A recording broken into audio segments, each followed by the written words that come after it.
Hello, this is Robert Rickover at Body Learning, and my guest today is Imogen Ragone, an Alexander Technique teacher and website designer in Wilmington, Delaware. And today, instead of being the interviewer, I'm going to be the interviewee, and Imogen is going to ask me a few questions. Imogen, welcome. Very glad to be here, Robert. Today we've been talking about gravity and your up with gravity process that you've developed. Mhm. But as Alexander Technique teachers, I'm curious. I know you've been researching what FM Alexander, the developer of our work, his sort of thoughts or understanding of gravity. So I'm very curious to know what you've discovered. Mhm. In that area. Well, I should start by saying that Alexander Technique teachers as a group do tend to be more aware of gravity and its effects on us than most people, but it tends, in my experience at least, to be centered around the center of gravity of our head, and how the fact that our head center of gravity is forward and up from its support point on top of our necks, top of our spines, Mhm. that has huge implications for how we function. It's kind of a critical component for being upright, actually, that our heads are always tending to be tilted forward by gravity and the gravitational force, and that's counterbalanced by the muscles in the back and sides of our necks. And that Alexander teachers, of course, talk a lot about the importance of having a free neck. Mhm. And really, I think that could be viewed as shorthand for allow gravity to actually operate on your head the way the system was designed to be. So Mhm. I think implicitly or explicitly, most Alexander teachers have some sense of the importance of gravity as far as our heads are concerned. Yeah, and I have to say, as an Alexander teacher, really, or as an Alexander student, first, it was the first time sort of gravity was put in a positive light for me, Hmm. Hmm. was in from an Alexander technique teacher. So, Right, yeah. because as we said in Hmm. we've talked about in a Yeah. previous conversation, gravity's got a ill-deserved bad reputation among most people. Hmm. Um, but yeah, so Alexander teachers, I think, generally realize that gravity fulfills a very useful function. But in my experience, that's largely confined to an understanding of how it affects our heads. And most Alexander teachers, I don't think, have thought a lot about um, the effect of gravity on our overall center of gravity, on our whole selves, and which, as we've talked about before, when you're standing, is a couple located in the center of you, about 2 inches below your navel. And I was talking about this with a teacher in Toronto when I was up there recently, and she said that she thought that there was only one reference to gravity in all of Alexander's writings, which was in the Bedford lecture that he gave in the late 30s.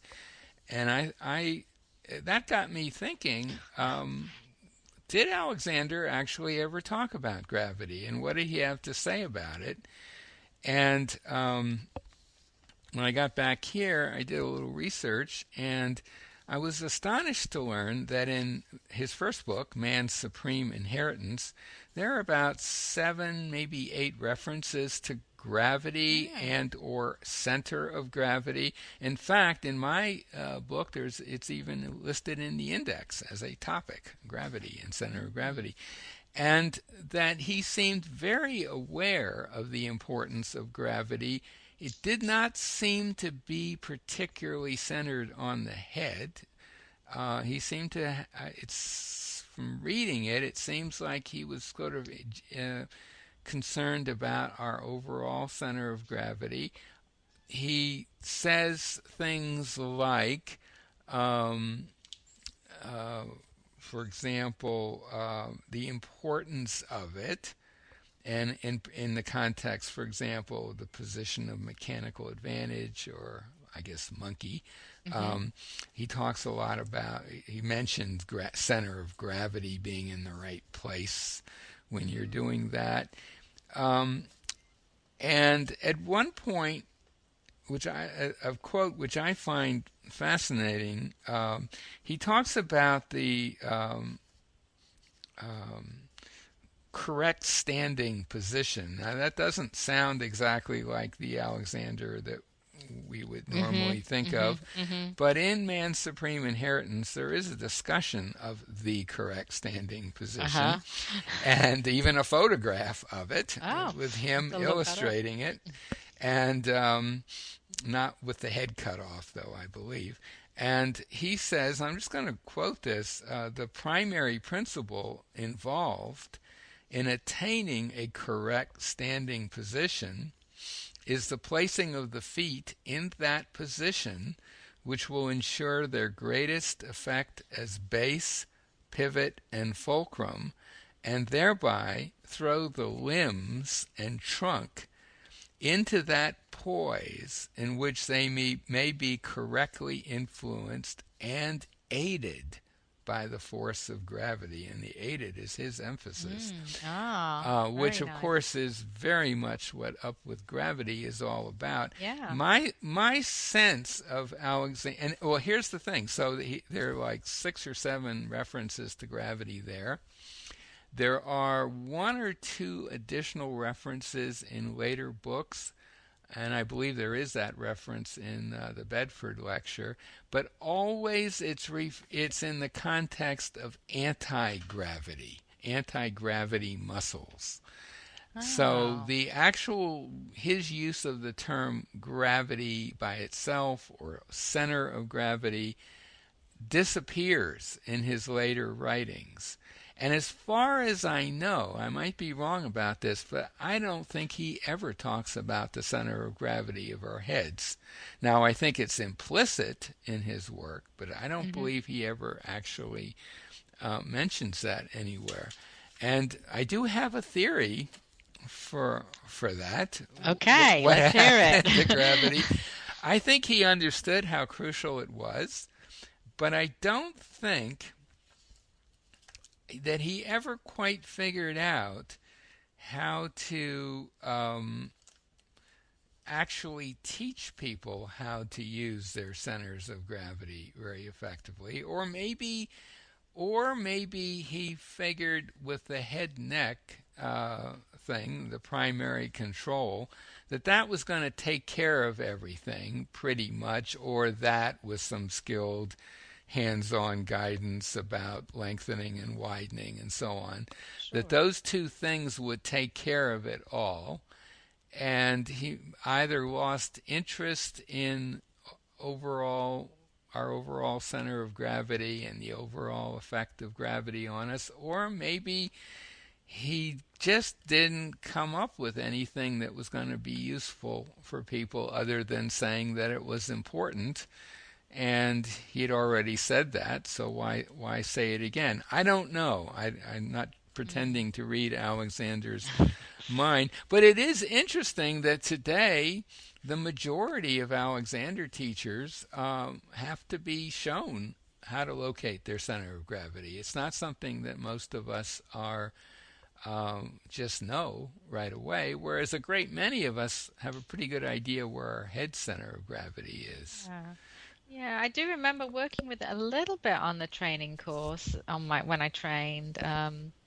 Not in the same way, but I still didn't remember how to specifically locate it. I remember us kind of picking up different objects and how it changed our center of gravity when we had another object Well, certainly sort of if you're hold like picking up a chair or something that, once you pick up something, of course, there's that added yeah. Mm, mass in front of you, and that displaces the center of gravity of the U chair combination. Yeah, mm, and in fact, in after once I complete kind of the core group of lessons Up with Gravity, I do want to write a lot more about how we affect our center of gravity because it's not really static. Mm-hmm. It's 2 inches below our navel when we're just standing with our arms hanging freely, but uh, we have the ability to modify its location either by direct force of effort or by simply moving our limbs in Mm-hmm. various ways or bending or so on. Um, so I guess that's my general take on Alexander and gravity. It was Okay. very prominent in Man's In Supreme the early, Inheritance in in the okay, early work, and it's pretty much dropped out of sight, at least interesting. explicitly later on. I'd certainly be very interested in anyone else's views on that because I only did that research a few weeks ago, and I don't know, but I don't believe it's mentioned, and I've really never seen gravity mentioned much in any Alexander books, other than maybe about the head. So that's really what I wanted to throw out, and Very, hopefully yeah, get people thinking about that a yeah, little bit. very interesting. Thank you, Robert. So unless you have anything else to add, No, I'll I'm done. okay. I'll turn it back over to you to finish up, and thank you. Okay, thanks, Imogen. Imogen's been the guest interviewer today. Imogen Ragone, an Alexander teacher in Wilmington, Delaware, and I'm an Alexander teacher in Lincoln, Nebraska, and Toronto, Canada. Thanks so much, Imogen. Thank you, Robert. Bye.